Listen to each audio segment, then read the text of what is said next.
Muito desmioladinha. Então, não demorou muito, eu fiquei grávida do Serginho. Ei, mas eu prometi para o meu pai que eu ia terminar essa faculdade. Daí a minha sogra me ajudou, ela falou, não, filha, você tem que levar sua palavra a sério. Aí eu fiz as minhas últimas provas já no 8º mês de gravidez, e quando foi em janeiro, o Serginho nasceu. No dia que eu recebi meu diploma, o Serginho tinha 20 dias de... essa é uma partezinha que eu vou contar. Ele tinha 20 dias de vida, quando eu recebi o diploma na mão. Mas o Serginho nasceu com uma icterícia muito grave, porque eu tenho RH negativo. Gabriela já tinha sido bem difícil, mas o Serginho foi gravíssimo.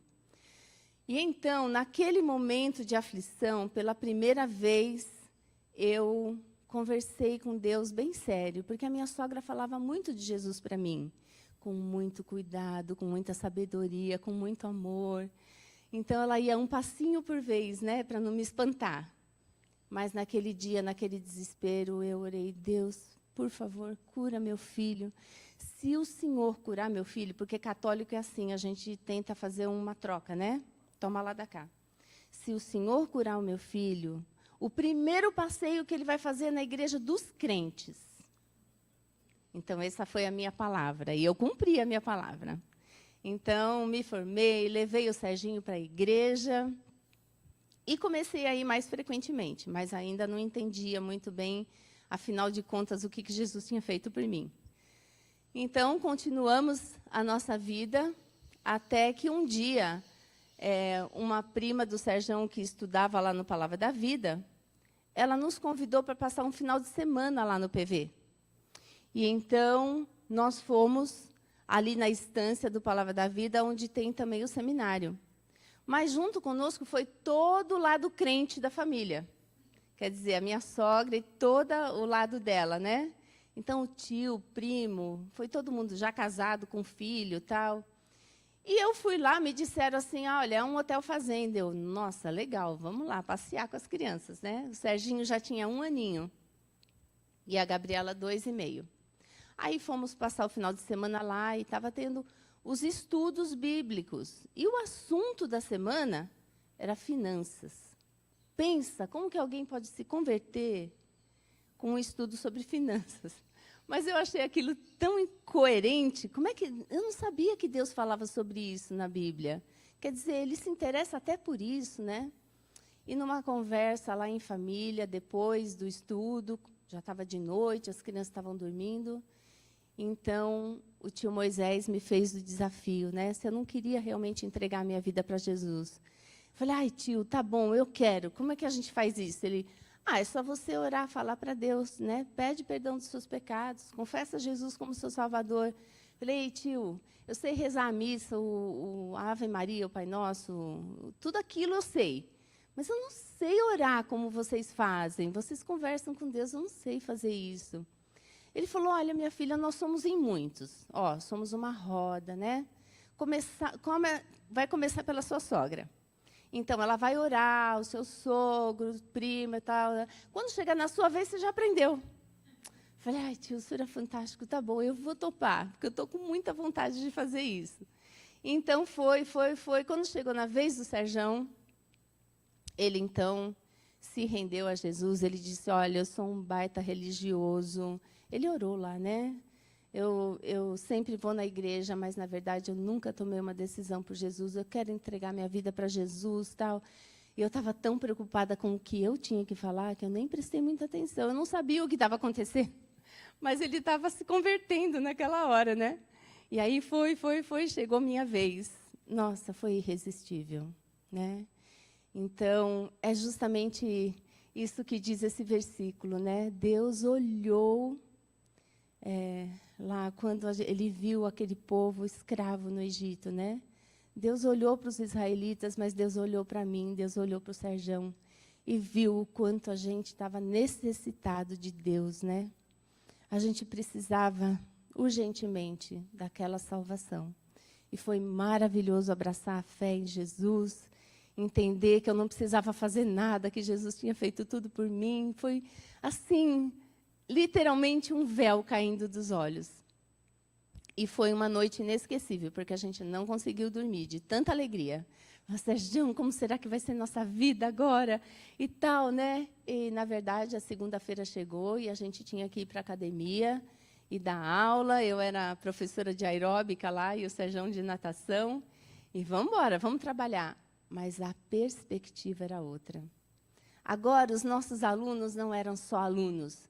Eram pessoas. Nossa, a gente precisa falar o que está acontecendo com a gente. E nem precisava falar muito, sabe aquela alegria do recém-convertido?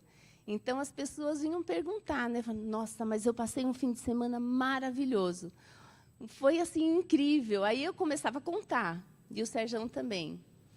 E, pela graça de Deus, né, nós temos vários ex-alunos da academia que são do Senhor, estão na igreja, uma bênção. E o Sérgio se envolveu com vários atletas lá, do Guarujá, e assim começou a nossa vida com Cristo, né? Mas tem muito mais para contar, só que não dá para contar tudo hoje. Não, fica para daqui a pouco, né, Sérgio? No próximo tempo, conto o próximo capítulo para vocês.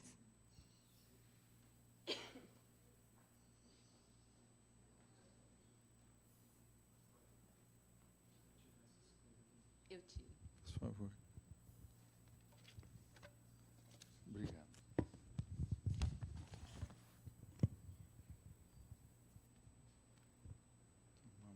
Tomar uma aguinha.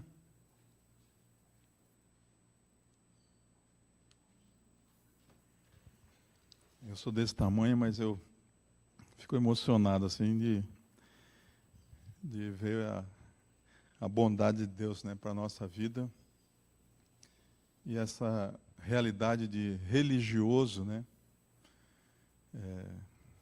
eu creio que é uma realidade que foi, né, no meu tempo, e eu creio que é uma realidade nas nossas igrejas hoje, né. Um jovem que eu estava acompanhando à distância, ele, de vez em quando, queria conversar e falar sobre o futuro. E um dia ele foi lá para Roraima trabalhar num projeto juntos, depois quis conversar com meu filho na aldeia, foi para Olomai, passou 5 dias conversando com o Serginho, voltou para a casa dele, para o trabalho, e depois de um tempo ele tomou a decisão de ir para o seminário. E eu falei, poxa, que legal, né? Eu sempre gosto de puxar a sardinha para o trabalho indígena, claro, né? A gente vê a grande necessidade de mais obreiros ali, e os índios e comunidades pedindo mais pessoas para trabalhar em lugares que a gente não consegue ainda, porque não tem a mão de obra, né? Não tem o missionário. Mas depois de um tempo que ele já estava no seminário, eu falei para ele, qual o povo-alvo? Onde você vai trabalhar? Qual a parte geográfica do mundo de você vai escolher aqui da sua cidade, né? Nos lugares do Brasil, dos lugares do mundo, até os confins da terra. Onde você escolheu? Ele falou, não, eu vou voltar para a minha igreja. Ele cuidava do louvor, era um dos líderes, e a esposa trabalhava com criança. Eu falei, que legal, né? Você vai continuar no louvor? Ele falou, eu vou, mas não vai ser o meu foco. E a tua esposa vai trabalhar com criança quando voltar do seminário? Ele falou, vai, mas não vai ser o nosso foco. Eu vou, nesses anos de seminário, me preparar para trabalhar com os religiosos da minha igreja. Eu achei interessante. Eu falei, poxa, que visão. Um casal se preparar no seminário, voltar para a própria igreja, e ele foi dando uma lista de pessoas queridas que eu conheço lá, e ele falou assim, esse é religioso, eu conheço, almoça comigo e tal. Aí foi dando uma lista, né? Eu sei que é até perigoso você estar julgando, né, se a pessoa é salva ou não.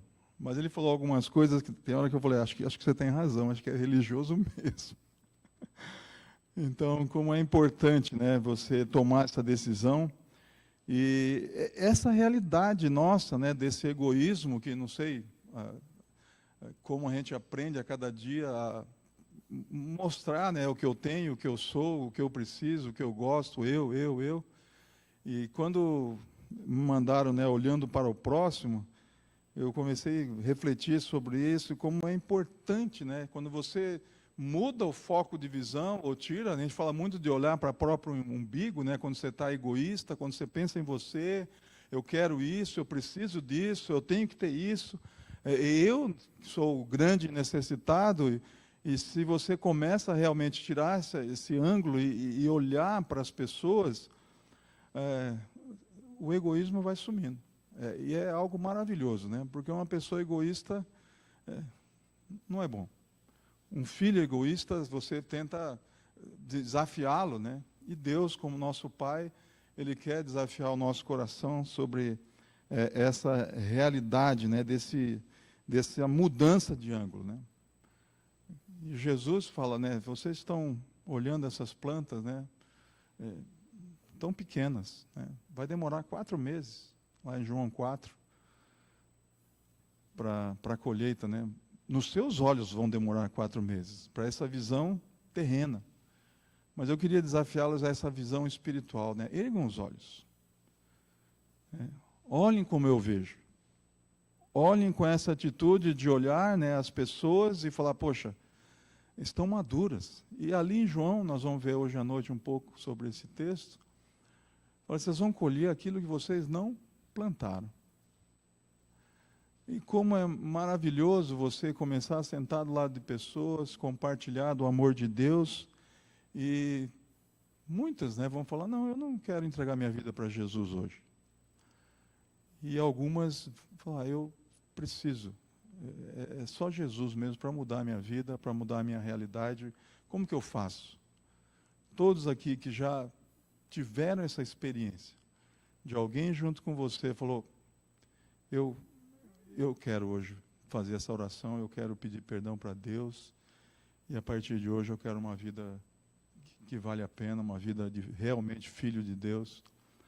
É uma experiência extraordinária, né, para todos nós. Mas nós precisamos elevar os olhos e ver essas pessoas e ver que elas estão, né, sofrendo. Muitas vezes a gente não consegue enxergar o sofrimento. Só quando você senta, desliga, né, põe o teu celular no bolso e escuta essa pessoa, olho no olho, e você vai escutar histórias e mais histórias de pessoas que somente Jesus para fazer toda a diferença. Nós botamos fé nos políticos, né? Agora a nova safra de políticos que chegou, está toda aquela esperança, né? Vai melhorar a parte econômica, tem alguns que já estão começando, será que vai mudar alguma coisa?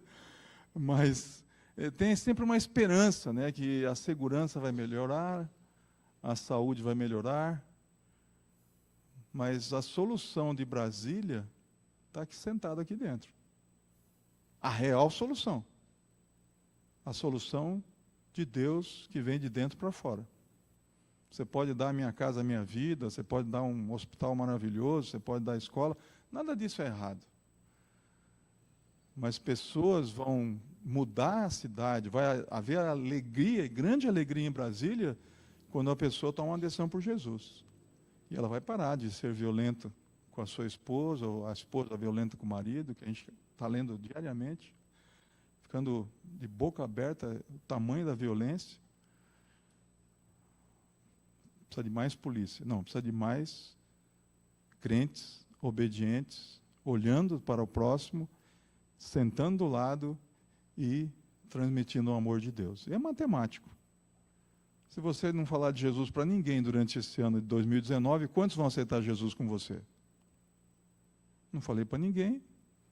Poxa, esse ano ninguém aceitou Jesus comigo. Esse ano não foi uma boa colheita. Você fala para um, matematicamente, você fala para 10, 20, fala para 100. Aí começa a ter algumas experiências, você vai começar a falar, poxa, Deus continua a tocar corações. O que Jesus falou lá em Samaria, que nós vimos colher o que já foi plantado, o que eu não plantei, mas pessoas plantaram, e você começa a participar dessa colheita, participar dessa festa no céu, e Deus usando a sua vida. Deus usando a sua vida. E nós somos os beneficiados. Quando você está evangelizando alguém, ele está na tua lista de oração. Você ora mais. Quando você está evangelizando alguém, você vai se disciplinar no seu trabalho, na academia, na universidade, na família. Poxa, eles estão olhando para alguém que está pregando de um Jesus que transforma. Será que ele está olhando para uma vida transformada? Eu saí de uma aldeia com um grupo de indígenas para uma aldeia de 850 indígenas que o cacique pediu para a gente fazer um culto lá. Ele falou, na aldeia que tem trabalho lá evangélico, é fácil ser cacique. Os alunos na escola estudam. A quantidade de pessoas assassinadas é 0. Agora, vem aqui, para você ver a dificuldade de eu ser um cacique numa aldeia que não tem nenhum crente. Ele não tinha, mas ele queria o benefício, né, de que alguns ali da comunidade aceitassem a Jesus para ficar melhor a administração dele. E tinha uns 5 pajés. E nós pegamos o grupo, fomos a pé pelo meio do mato e fizemos o culto no final do dia. Mas esse cacique me chamou para conversar e começou a falar da vida dele. E índio não chora, mas esse cacique começou a chorar, se lamentar da realidade dele. E a Márcia, com os outros índios, as crianças eram pequenas, falou, nós vamos voltar, porque já está ficando tarde, né? Já está escuro. Tinha aqueles lampiãozinhos a gás naquela época. E nós vamos indo. Eu falei, não, vai indo que eu já alcanço. Eu vou numa pernada boa. Era 1 hora e pouco de caminhada no meio da mata. Aí eu olhei no relógio, já tinha passado quase 2 horas eu conversando com aquele homem. Falando de Jesus era poderoso, Jesus liberta, Jesus transforma. Aí quando eu olhei no relógio, deu aquela tremedeira, eu falei, todos os índios aqui, lá daquela comunidade, na casa deles, eles têm pele de onça esticada, pela quantidade de onça que tem naquele mato. Daí eu estou falando, esse Jesus poderoso, que transforma a vida. Esse Jesus que cuida de todos nós. Mas me arruma uns 5 índios com arco e flecha, com lança, que eu estou com medo de ir sozinho pela trilha. Acabava a minha pregação, Eduardo. Eu falei, Jesus, eu falei tão bem do Senhor aqui, que o Senhor é poderoso, mas eu estou com medo. Jesus falou, vai que eu vou cuidar de você. E continuei pregando e lembrei que o cartucho do Lampião também tinha uma durabilidade. Saiu no livro dos recordes, eu bati o recorde de uma aldeia para outra, aquele dia de noite. Cheguei em casa todo molhado, a mãe falou, nossa, o que aconteceu? Não, eu vim rapidinho. Mas é esse Jesus que você prega, que você quer testemunhar, que é real. Que tem poder na sua vida. Por isso que é bom você falar, poxa, hoje, Jesus, qual que é o meu objetivo evangelístico, de testemunho? Qual o livro, né, que eu vou ter que pôr a mão no bolso e comprar? Qual que é a Bíblia que eu vou comprar? E teve pessoal do exército lá de Boa Vista que eu nadava, a Márcia falou, nossa, mas essa Bíblia é cara. Eu falei, Márcia, mas um coronel tem que levar uma Bíblia boa. E como era bom, de vez em quando, o Serginho ia lá pedir barraca emprestado, rede do exército emprestado, fazer acampamento com os jovens da igreja. Aí esse homem abria a gaveta e falou, fala para o teu pai que eu estou lendo. Você estuda mais, porque as pessoas vão perguntar sobre a Bíblia quando você está evangelizando. Então você fala, nossa, eu estou sendo usado por Deus, ó, eu estou na tarefa aí de falar de Jesus, mas quem é o maior beneficiado quando você se engaja, quando você obedece? É eu mesmo. Quando você eleva os olhos e fala, poxa, aquela pessoa, e você fala, primeira desculpa, eu não tenho tempo. Hoje é o que mais nós falamos para todos os pedidos. Não sei o quanto você já foi professor de EBD na igreja, chega domingo, você preparou o material, você escreveu o material, você deu a lição para eles estudarem em casa, chega no domingo, vamos lá, quem estudou a lição? Aí 30, 40 jovens, 2 levantam. Você que dá aula, poxa, eu preparei, estudei, dei o material para eles estudarem durante a semana, para a gente chegar todo mundo aqui pronto para ter uma mesa redonda, discutir sobre o assunto. Aí você perguntava para cada um, Sérgio, você não conhece a minha vida. Eu não tive tempo. Eu não tive tempo. Aí eu creio que ainda hoje continua, né? Quando o pastor pede alguma coisa, a igreja pede um tempo seu, a grande resposta, a porcentagem de resposta, a gente até fica sem graça de pedir, às vezes, alguma coisa, porque a pessoa vai chegar e falar assim, você não conhece a minha vida. Mas depende da motivação, depende do foco e da disponibilidade, falar, não, eu quero elevar os olhos e ver as necessidades e ser útil, né? Então, essa realidade, né, de mudar esse ângulo de visão, né, lá em Êxodo, né, certamente, né, eu vi a aflição do meu povo que está no Egito. Essa dor que, lá em Marcos 6,34, viu Jesus uma grande multidão e compadeceu-se deles, porque eram como ovelhas que não têm pastor, né? E passou a ensinar-lhes muitas coisas, né? Jesus enxergava as pessoas, se compadecia, sentia essa dor e tomava uma atitude na direção deles. Essa dor nas entranhas, né? Sentir a dor do próximo, né? Eu não sei qual que é a faixa, né, de pessoas que Deus já falou para você e como você tem respondido isso.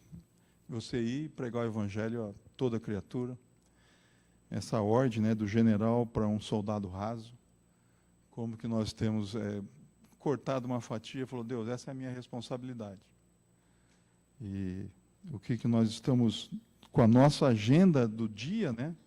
Nós temos várias atividades do povo de Deus, né? Temos que estar melhor preparados, temos que estar mais, um conhecimento maior das Escrituras, mas dentro desse treinamento aqui dentro do nosso quartel-general, o que isso tem redundado lá na sua casa, com seus parentes, que não tem Jesus,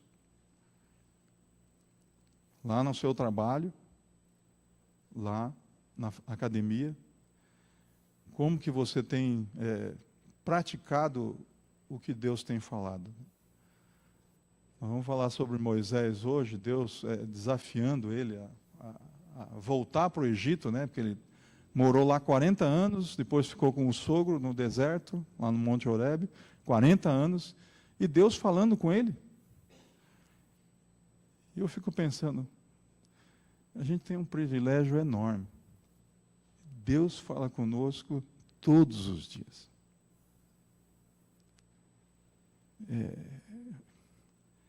A gente é muito pequeno. Eu lembro que a primeira vez que eu estava lendo a Bíblia, eu falei, não considera a vida preciosa para você. Completa a carreira e o ministério que eu dei para você testemunhar da graça de Deus. Naquela hora eu falei, Deus, como eu considero a vida minha preciosa, como eu estou preocupado, claro que tem que estar preocupado com a esposa, com os filhos, mas como isso é Atos 20, 21, como isso, Deus falando assim, só pensa em você. Como você considera a vida só para você? E eu fiquei ali constrangido, pedindo perdão. Nós temos esse privilégio. Deus não falou comigo hoje. Falei, não fez devocional? Não leu um versículo? Aí não vai falar.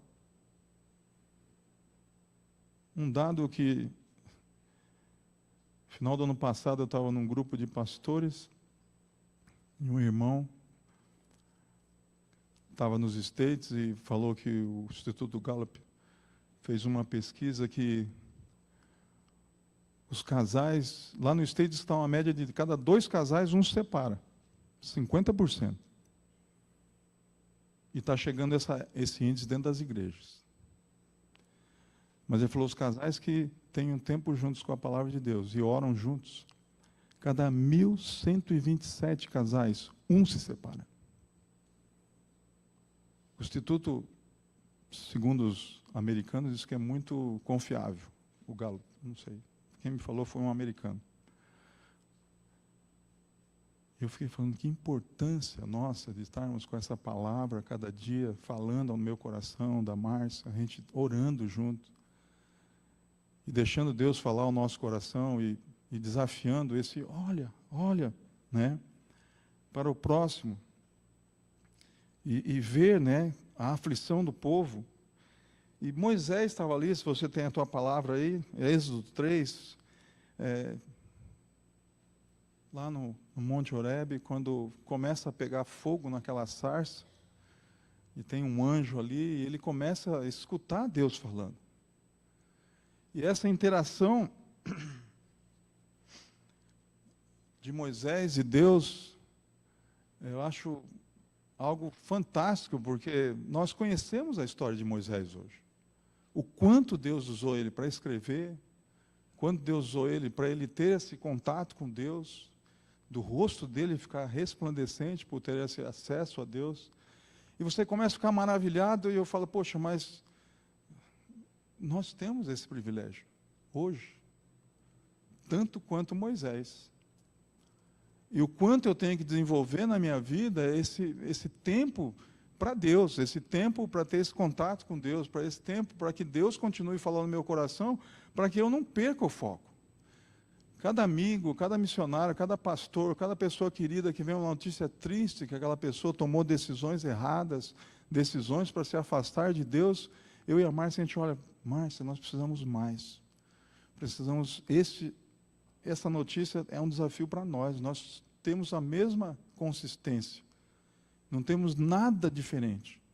Pode ser que amanhã vão falar de decisões erradas, a gente parou de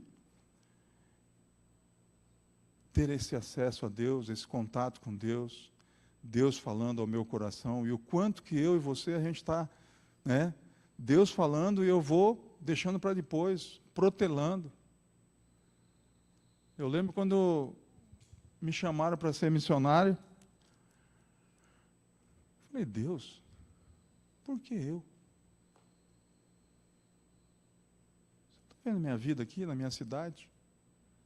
E eu estava envolvido ao máximo com a igreja local. Eu tinha um trabalho de evangelismo com atletas que hoje é uma boa igreja lá na minha cidade. A Márcia fez 1 ano de APEC e cuidava da parte de crianças da igreja. Eu estudava o CTL, o curso de sábado lá no Palácio da Vida Atibaia, viajava do Guarujá para Atibaia, de sábado, saía às 5 da manhã, voltava às 8 da noite para estudar a Bíblia. Falei, Deus, olha como eu estou te servindo. Mas deixa eu ficar aqui na minha casa, meus parentes, as minhas ondas, né? Claro que isso era uma das principais, né? Eu pegava onda todo dia, eu era viciado, né? Gostava de surfar. Quem surfa sabe o quanto é bom. E eu falei, por quê? E eu olhava para aqueles jovens da igreja e falava, Deus, olha aquele jovem ali. Ele não quer nada. Só dá trabalho para o pastor. Por que o senhor não leva ele? Aquele casal que vive brigando, né? O pastor não aguenta mais. Tem reunião, pastor, vamos orar por aquele casal aqui de novo, né? Tiveram discussão, tal. Vamos orar. Deus, leva aquele casal. Estou sendo tão útil aqui, está sendo tão bom aqui, né? E por que eu? E Deus colocou 3 letras nessa frase. Por que não eu?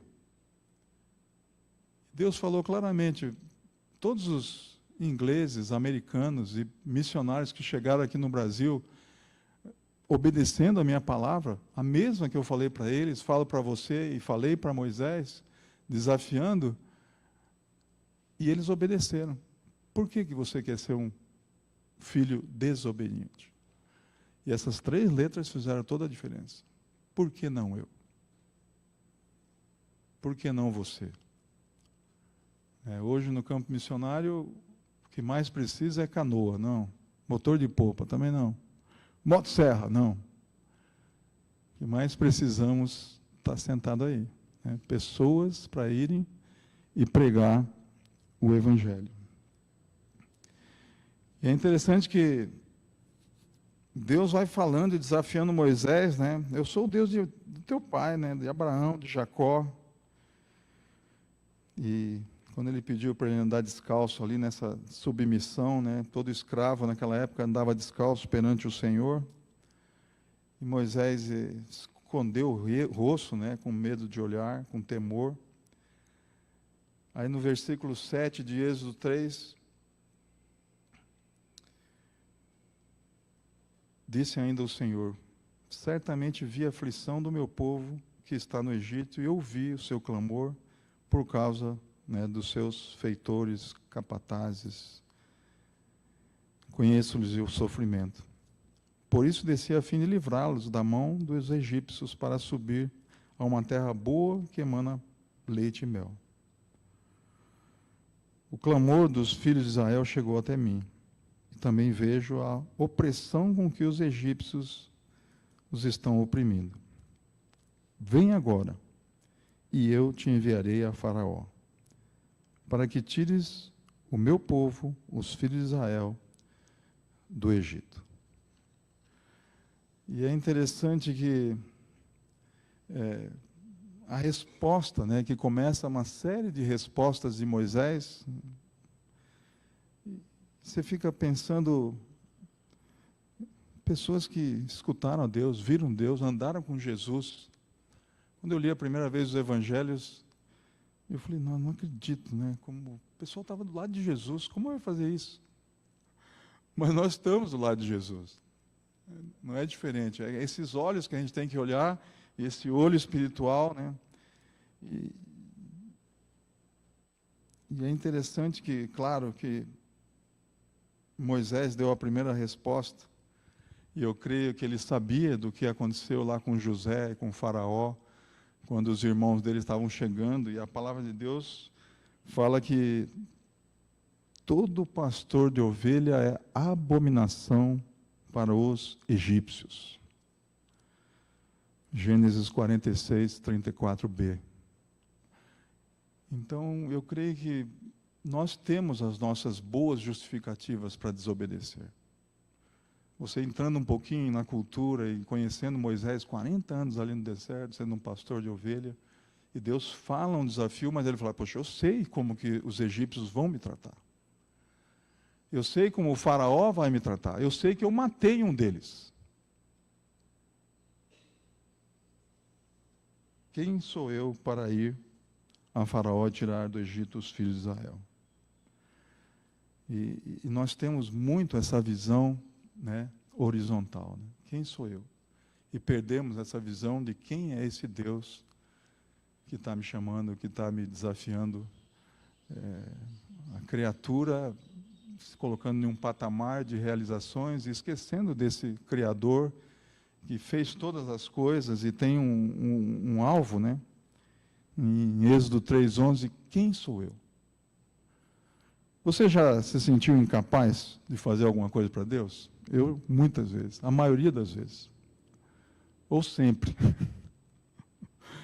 E Paulo fala, o poder de Deus se aperfeiçoa na fraqueza.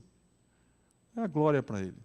A Márcia, quando as amigas falam, Márcia, mas eu vejo você na selva e tal, você sempre amou a selva. Ele falou, eu morava em São Paulo, em tal andar do meu prédio lá, e não chegava nem mosquito.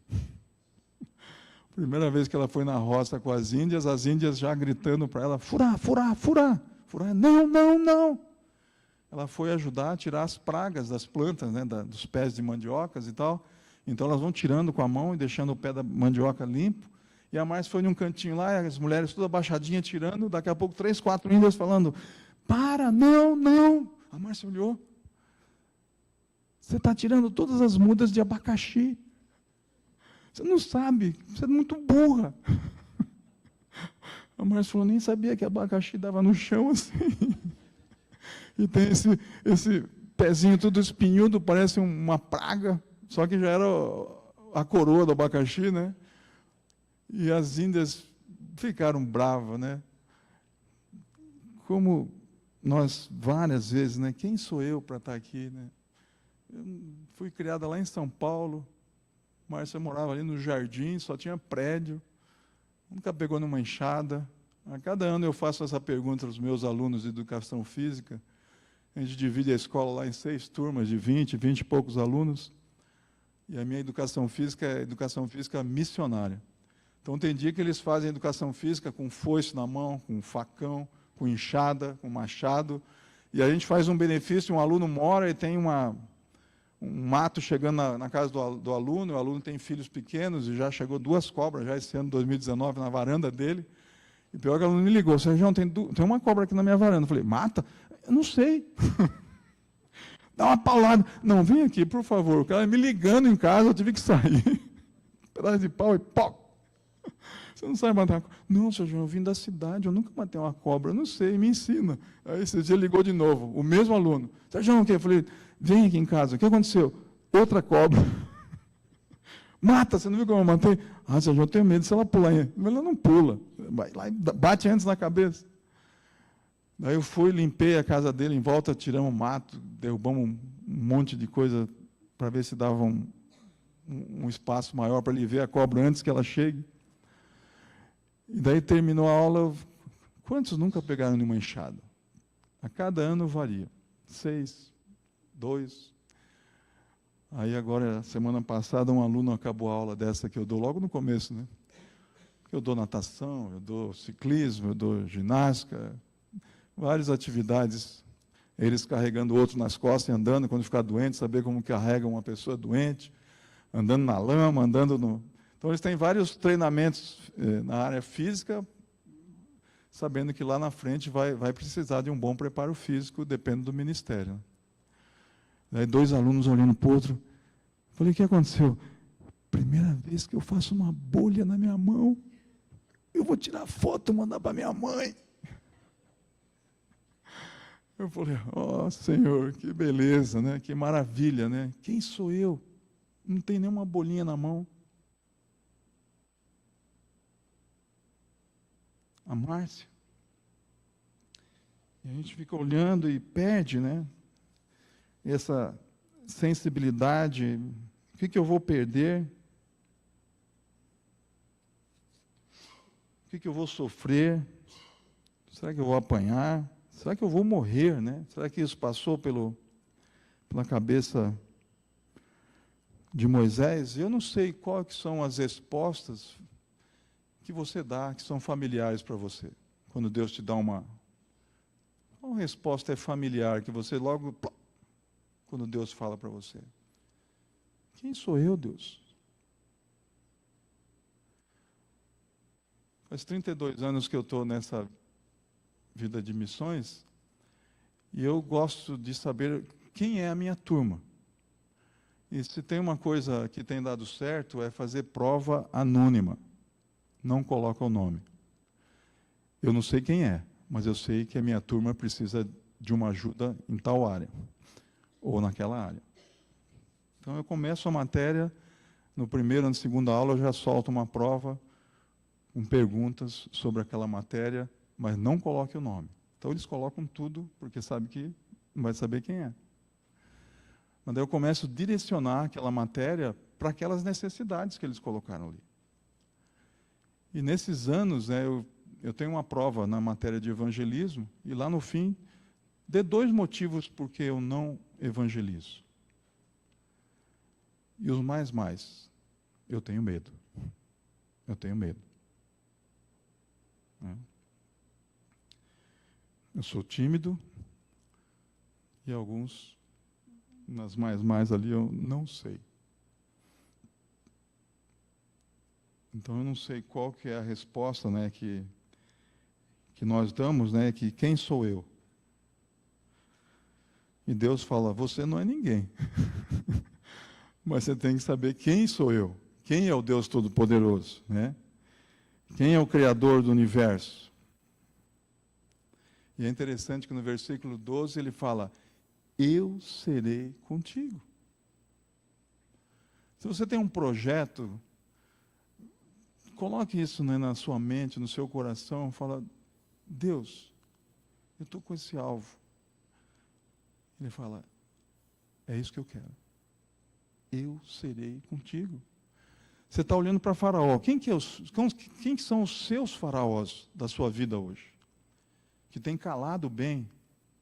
Será que é aquele colega de trabalho que humilha você, faz piada porque você é evangélico? É um grande faraó na sua empresa, na sua academia, ou na sua escola?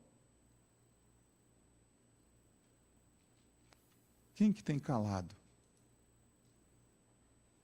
emudecido a nossa vida perante os desafios a cada dia? Que nos dá medo, vergonha, é uma resposta que está entre as 5 primeiras também. Eu tenho vergonha. Eu sempre brinco com jovens, né, quando é classe de jovens, falo, nós temos que ser sem vergonha para Jesus. Você é sem vergonha para um monte de coisa. Mas agora você tem vergonha de Jesus, para falar de Jesus. Então vamos ser sem vergonha para Jesus. Porque você muitas vezes não tem vergonha. Eu serei contigo, né? Como é bom, né? Essa realidade. E Deus acabou de responder, né? A primeira, eu serei contigo, e Moisés já vem com a segunda, né?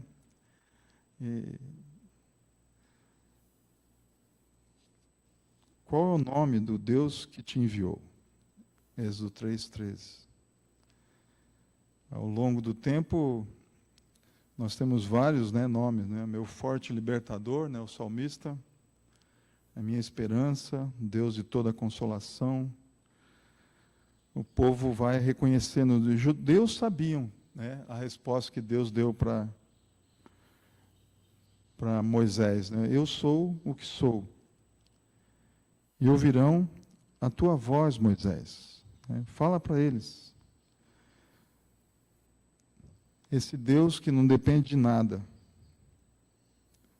não depende de cooperação do faraó para que alguma coisa vai acontecer, nem para realizar aquilo que ele prometeu. É um Deus autoexistente. Eu sou, me enviou. Um Deus ativo, Deus de Abraão, de Isaac, Deus de Jacó, me apareceu. Nós sabemos que é o nome mais significativo, né, do Antigo Testamento, mais de 6.000 vezes aparece esse Redentor de Israel, e querendo dar essa bondosa provisão para o povo que estava ali. E ele promete, né, no versículo 18, que ouvirão a tua voz. Eles irão deixar por causa da minha mão forte. Ferirei o Egito. Depois eles vão deixar você ir.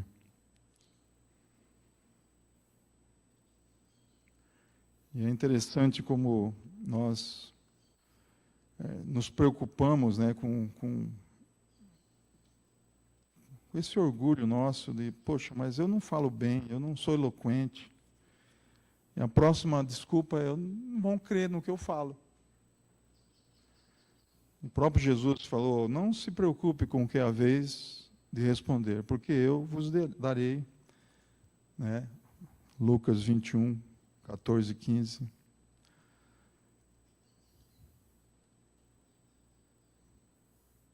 Isaías 51, 15 e 16, eu sou o Senhor teu Deus, ponho a minha palavra na tua boca. Isaías 52, 7, quão formosos são os pés que anunciam as boas novas, anunciam coisas boas, e esse povo vai ouvir que sobre salvação e o teu Deus reina. Isaías 59, 21, o meu Espírito que está sobre ti, e as minhas palavras que pus na tua boca, não se apartarão dela nem dos teus filhos, nem dos filhos dos teus filhos, as palavras que coloquei na tua boca. E Deus responde, né, para Moisés em Êxodo 4, 11 e 12, quem fez a boca do homem? Não sou eu, o Senhor? Vai, pois agora eu serei com a tua boca e te ensinarei o que hás de falar. Como nós temos esse temor do que falar, que hora falar, como falar. Eu era recém-convertido, estava começando essa vida de querer falar de Jesus e aprender com os pastores. E E 2 pastores com as esposas chamaram eu e a Márcia, nós vamos visitar, isso em 1987. Era algo novo para nós sobre a AIDS. Eu não sei até que hora que vai. Não. Ah, é? Não, porque ele falou que ia... Ah, é? Então só tem mais... É que eu estou acostumado no Mapoera, a gente começa às 7, vai até às 2 da tarde. Daí não me avisaram se ia mudar a cultura lá ou aqui. E me levaram para visitar um pediatra homossexual com AIDS terminal. Parecia um morador da Etiópia. Sequinho, magrinho. Na época que o Cazuza também estava terminal e estava bem magrinho e tal. E eu já entrei ali sem respirar no quarto dele, na casa dele. Uma casa enorme, a família tinha muito dinheiro. E eu já entrei porque eu achava que naquela época, né, se respirasse no mesmo ambiente com uma pessoa com AIDS, eu ia pegar AIDS. Então eu já cheguei lá e vou respirar. Mas 2 pastores experientes, as esposas. Falei, nossa, meu, como que fala de Jesus para um aidético? Está morrendo. Eu vou aprender, eu e a Márcia. E a sua vizinha lá da igreja, e ela que te deu a Bíblia, né? Ela pediu para a gente fazer uma visita. Você que está numa situação difícil de saúde, a gente queria vir aqui, conversar com você, falar do amor de Deus, e depois orar com você. Então nós trouxemos aqui o Sergião e a Márcia, o Sergião vai falar com você. Meus irmãos, eu não sei quantas vezes você ficou muito nervoso. Eu não sei quantas vezes você pegou alguma coisa para ler, mas de tanto nervoso, eu até vou ilustrar aqui. Eu abri a Bíblia. Eu só abri. Daí quando eu abri a Bíblia, ela estava assim, ó. Imagine se eu estava nervoso. Eu não via uma palavra, não via um versículo, não via uma letra. Branco, branco, branco. Aí é bom ter uma esposa sábia do lado, né? Sergião, João 3,16. Eu falei, meu amigo, você é médico. Humanamente falando, a medicina não dá muita esperança para aidético. Você sabe disso. Eu tenho filhos. Você é pediatra. Eu já levei meus filhos em pediatra. Aí ele faz a receita. Eu vou na farmácia. Eu compro o remédio. Aí quando eu chego em casa, meu filho doente, eu pego o remédio, não dou para o meu filho. Eu abro a caixa, eu faço assim. E leio a bula, para ver se aquele remédio realmente vai fazer efeito para aquilo que meu filho está sentindo. Você está fisicamente, humanamente, teus dias estão contados. Mas você, espiritualmente, pode ser totalmente diferente do seu fim. Você está doente. Eu estava doente. E um dia me mostraram qual que era o remédio. A bula, o receituário, está do teu lado. É a Bíblia que a tua vizinha te deu. Ali tem o plano, o que Deus fez por você. Aí eu falei alguns textos. Agora você precisa reconhecer a sua doença, que é o pecado, as coisas que você já fez contra Deus. E o remédio é Jesus Cristo. E fiz o desafio para aquele homem. A gente orou. Eu saí daquele lugar, mas eu queria, igual aquelas coisas que você pula e bate as 2 pernas assim, né? Mas saí numa alegria, eu falei, Márcia, se eu ficasse 1 ano planejando o que falar para um médico aidético, eu não ia falar tudo aquilo que eu falei. E na hora Deus foi dando essas ideias, e hoje eu agradeço a Deus por essa experiência. E muitas vezes nós temos que estar atento a isso, né? Não crerão no que eu falar. Daí Deus fala para ele, mostra milagres, né? Aquela vara que vira cobra, a mão que fica leprosa, a água que vira sangue. Moisés agora vai. Olha quem é esse Deus, olha os milagres que ele mostrou. Eu nunca fui eloquente. mesmo depois de ver todos os sinais, sabendo que Deus usa, né, o mensageiro que Ele quer, Moisés, durante anos, ele morou com os egípcios, estudou, era alguém que conhecia muitas coisas.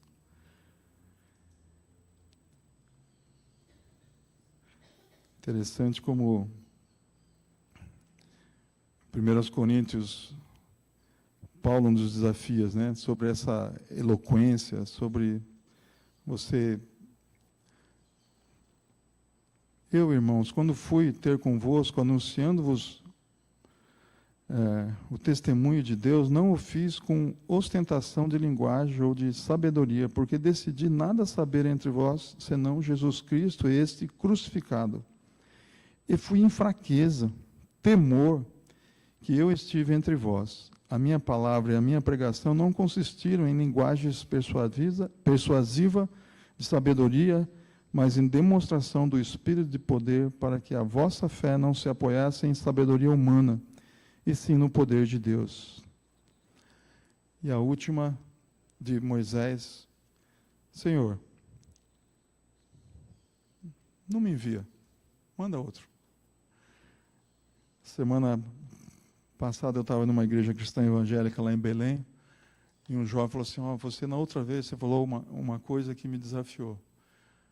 Você falou, Deus te dá a oportunidade, o privilégio, e Ele passa na sua frente, o ônibus passa e abre a porta, e você fala, eu vou obedecer, vou entrar, e vou nessa viagem que Deus quer para a minha vida, nesse projeto, nesse desafio, mas eu posso escolher também não entrar. Falou, Sérgio, desde a última vez que você pregou aqui, me desafia, porque eu olho para a situação, para aquela pessoa que eu tenho que sentar lá e falar do amor de Deus, e eu vejo um ônibus na minha frente abrindo a porta, falou, pula, e vai lá e fala. E nós somos os que perdemos esse privilégio. Deus prepara a pessoa, Deus deixa a terra toda pronta, outros lá pregaram. Eu evangelizei um homem 21 anos, e eu não tive o privilégio de ele aceitar Jesus comigo. Mas o dia que ele aceitou, o genro dele me ligou no mesmo dia, Sérgio, eu queria que você soubesse. O Ditão aceitou a Jesus hoje. 21 anos. Livros, CDs, Bíblia. Toda vez que eu passava ali perto de onde ele morava, eu sentava, conversava. Ele muito simpático, muito aberto para escutar. E eu sempre falava, Ditão, ele contava vários detalhes da vida dele, áreas que ele falava, eu sou um pecador. Eu falava do remédio. E ele, não é hoje. E eu fui ali, 21 anos, passando ali. E Deus deu o privilégio para outra pessoa chegar, e ele falou, não, eu quero. E aceitou Jesus com outra pessoa. Né? Como é importante, né, você estar atento, né, à obediência, e a pessoa que obedeceu e foi lá e falou do amor de Deus, e o Ditão estava lá pronto para se quebrar, para se arrepender. Não sei quantos daqui se sentem, né, como Moisés. Não sei quantos se sentem como Jonas, como João Marcos. Primeira viagem missionária já volta para trás. Segunda viagem missionária já vê briga de Paulo e Barnabé. Mas eu creio que Deus quer falar o que Ele falou, né, lá em 2 Timóteo 4:11. Toma contigo a Marcos e traze-o, pois me é útil para o ministério. Então vamos parar, né? Nós gostamos muito do selfie, mas hoje nós temos, né, o drone que sobe, tem aquela visão do alto, e nós começamos a olhar as necessidades, as oportunidades, aonde Deus quer usar eu e você. E realmente levar esses olhos e falar, poxa Deus, eu quero receber, né, um texto, me traz o Serjão. Ele deu tantas justificativas, várias vezes eu pedi, ele não obedeceu, mas me é útil para o ministério. Que a gente possa terminar os nossos dias aqui na terra, né, com os olhos no próximo. Nós sabemos muito bem olhar para nós mesmos. Eu tenho N necessidades. Preciso de muito tempo para cuidar das minhas coisas. Mas não é isso que Deus quer que eu faça o tempo todo. De vez em quando eu tenho que tomar banho, escovar o dente, cuidar da esposa, né? Cuidar dos netos de vez em quando. Mas não posso perder esse foco de olhar para as pessoas, ir na direção, ter uma experiência com aquela pessoa, de transmitir o amor de Deus, começar um discipulado, e depois falar, poxa, nós vamos ser vizinhos no céu. Baixe sua cabeça, pense qual o faraó que está crescendo, né, no seu coração, está dando medo para você, está tirando seu foco, sua motivação, sua alegria de eis-me aqui. Ore e peça para Deus um nome de uma pessoa que você quer ainda essa semana intencionalmente visitar e falar do amor de Deus. Levar um material, um livro, folheto, um bolo. Ore por essa pessoa agora. E já faça um planejamento. E busque alguma pessoa motivada para você concretizar essa oração. Senhor, obrigado, Senhor, por essa tarde tão especial, por esse grupo aqui, por a igreja. Nós sabemos que o Senhor quer usar todos nós, continuar usando cada vez mais nessa realidade de ver o sofrimento do povo, saber que nós temos Jesus Cristo e essa mensagem da reconciliação desse povo com Deus, poder ter essa novidade de vida, de andar com a capacitação sobrenatural do Espírito Santo, poder falar com Deus, escutar a Deus através da palavra, ter pessoas queridas, irmãos queridos que vão pegar na mão e andar juntos.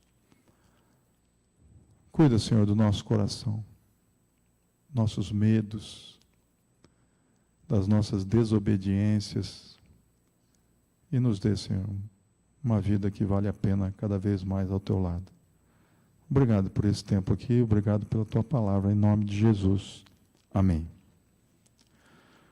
A Márcia trouxe alguns marcadores de Bíblia para vocês orarem por nós. Depois pode pegar com a gente. Obrigado, pastor. Gente, são 5 horas. A gente vai voltar às 5h15, tá?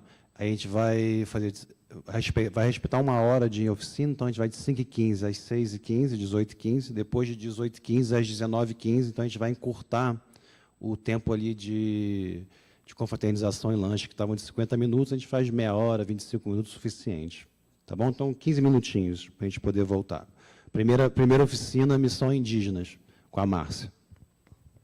Obrigado.